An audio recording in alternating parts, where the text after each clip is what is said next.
ଏବେ ପ୍ରବଳ ଜାଡ଼ରେ ଥରୁଛି ଓଡ଼ିଶା। ଉପନ୍ତରିକ ଉପକୂଳ ସବୁଠୁ ତଳମୁହାଁ ପାରଦ। ସ୍ୱାଭାବିକ ଠାରୁ 2ରୁ 3 ଡିଗ୍ରୀ ପର୍ଯ୍ୟନ୍ତ କମିଲା ତାପମାତ୍ରା। ଆଉ ଦିନକ ପାଇଁ ଶୀତ ଲହରୀ ନେଇ ୟେଲୋ ଆଲର୍ଟ ଜାରି କରିଛି ଆଞ୍ଚଳିକ ପାଣିପାଗ କେନ୍ଦ୍ର। ଆଜି ପାଇଁ ସୁନ୍ଦରଗଡ଼, ଝାରସୁଗୁଡ଼ା, ବାଲେଶ୍ୱର, ଭଦ୍ରକ, କଟକ, ଭୁବନେଶ୍ୱର ଇତ୍ୟାଦି ଅଞ୍ଚଳକୁ ସତର୍କତା ଜାରି କରିଛି। ଗତ 3 ଦିନ ହେବ ରାଜ୍ୟରେ ତାପମାତ୍ରା କମିବା ସହ ଜାଡ଼ ବଢ଼ୁଛି। ତ ଚାଲନ୍ତୁ ଜାଣିବା ସମ୍ପୂର୍ଣ୍ଣ ଖବରଟିକୁ ଜାଣିବା ପୂର୍ବରୁ ଆମ ଭିଡ଼ିଓଟେ ଲାଇକ୍ କରିଦିଅନ୍ତୁ। ଆମ ଚ୍ୟାନେଲ ସହ ଯୋଡ଼ି ପାଖରେ ଚ୍ୟାନେଲକୁ ସବସ୍କ୍ରାଇବ୍ କରି ପାଖରେ ଆସୁଥିବା ବେଲ୍ ଆଇକନକୁ ଦବାଇ ଦିଅନ୍ତୁ। ବିଶେଷ କରି ଆଭ୍ୟନ୍ତରୀଣ ଓଡ଼ିଶା 5ରୁ 6 ଡିଗ୍ରୀ ପର୍ଯ୍ୟନ୍ତ ତାପମାତ୍ରା କମିଛି। ଆସନ୍ତା 2 ଦିନ ପର୍ଯ୍ୟନ୍ତ ରାଜ୍ୟରେ ପାଗ ମୁଖ୍ୟତଃ ଶୁଖିଲା ରହିବ ସହ ପ୍ରବଳ ଜାଡ଼ ଅନୁଭୂତ ହେବ ବୋଲି ପୂର୍ବାନୁମାନ କରିଛି ଆଞ୍ଚଳିକ ପାଣିପାଗ କେନ୍ଦ୍ର। ଅଧିକାଂଶ ସହରରେ ତାପମାତ୍ରା 10 ଡିଗ୍ରୀ ତଳକୁ ଖସିବ।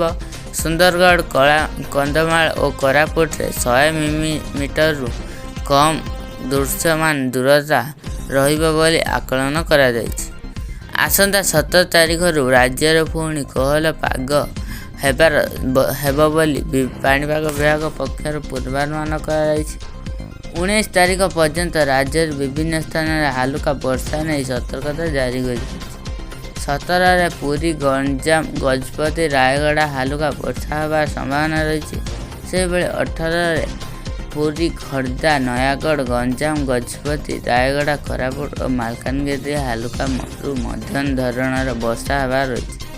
19 ତାରିଖରେ ସେହିଭଳି ଗଞ୍ଜାମ, କନ୍ଧମାଳ, ଗଜପତି, କଳାହାଣ୍ଡି, ରାୟଗଡ଼, କୋରାପୁଟ ଓ ମାଲକାନଗିରିରେ ହାଲୁକା ବର୍ଷା ହେବ। ବର୍ଷା ପ୍ରଭାବରେ ରାଜ୍ୟରେ ପୁଣି ଉପରମୁହାଁ ହେବ ପାରଦ। 3ରୁ 5 ଡିଗ୍ରୀ ପର୍ଯ୍ୟନ୍ତ ତାପମାତ୍ରା ବୃଦ୍ଧି ପାଇବ ବୋଲି ପାଣିପାଗ କେନ୍ଦ୍ର ଆକଳନ କରିଛି। ଏବଂ ଆଜିଠୁ ଶୀତ ଜାଡ଼ ବଢ଼ିବ ଏବଂ 20 ତାରିଖରୁ ରାଜ୍ୟରେ ଶୁଖିଲା ପାଗ ରହିବ ବୋଲି ଜାରି କରିଛି ପାଣିପାଗ କେନ୍ଦ୍ର। ଯଦି ଏପରି ଲାଟେଷ୍ଟ ଅପଡେଟ୍ ସର୍ବପ୍ରଥମେ ଜାଣିବା ପାଇଁ ଚାହୁଁଛନ୍ତି ତେବେ ପେଜକୁ ଲାଇକ୍ କରିଦିଅନ୍ତୁ। ସବସ୍କ୍ରାଇବ୍ ନ କରିଥିଲେ ସବସ୍କ୍ରାଇବ୍ କରି ପାଖରେ ଆସୁଥିବା ବେଲ୍ ଆଇକନକୁ ଦବାଇ ଦିଅନ୍ତୁ।